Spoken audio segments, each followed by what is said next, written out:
come to. I'm billed as, is banking to blame for poverty and debt? And I think we broadly hope to tackle that subject.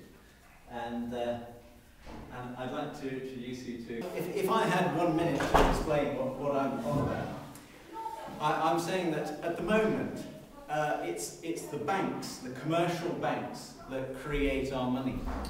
And it's got us into a lot of trouble, because almost all the money in circulation, apart from notes and coins, is created by commercial banks. The trouble is, when they create it, they then own it. It's a debt payable at interest back to them.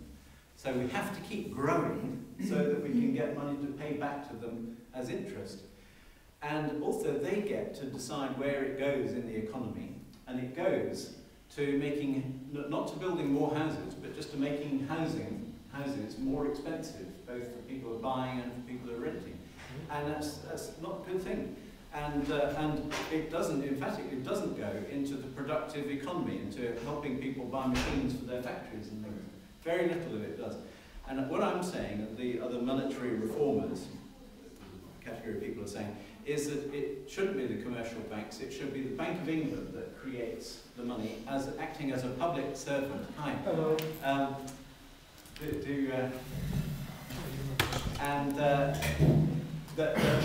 That should meet each month and decide. Hi, I'm Dick. Very nice of you to come. Jim. Jim, Monica.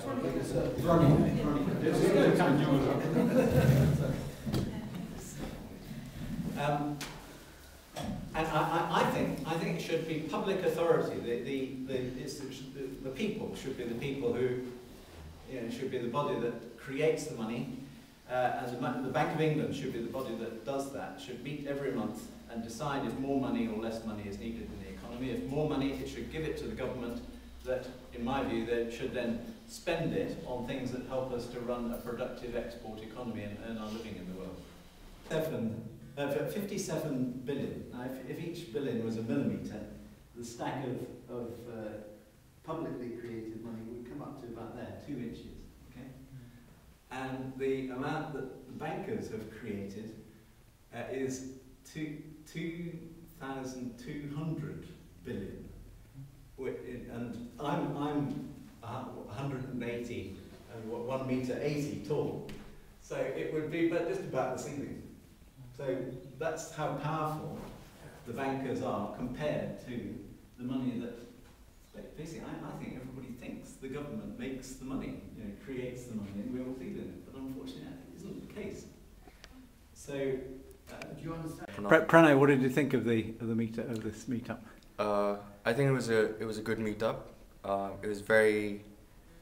think it's very important to have these kind of meetups with local people from around the place, and it was very nice and a bit disappointing at the same time to see that they were mostly elders who were at the meetup.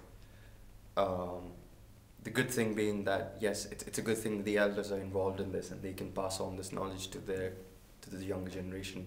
But also, I would have liked if more younger people were here. Yeah, it was a nice meetup. The coffee was nice. Yeah, I think it was really interesting because a lot of the people in the room kind of had been studying different aspects of the economy and how money is created, and so I think we had a really good discussion. I guess what I'm really looking forward to now is like how it goes forward. I'm really keen to actually take this out there and get a mass movement of people, because I really think it shouldn't be too hard. It'd be relatively easy to build a movement around the concept that private banks shouldn't create money and benefit from that. Compared to more difficult campaigns like climate change, where you're asking people not to fly on holiday, or those kind of hard things to ask people to do.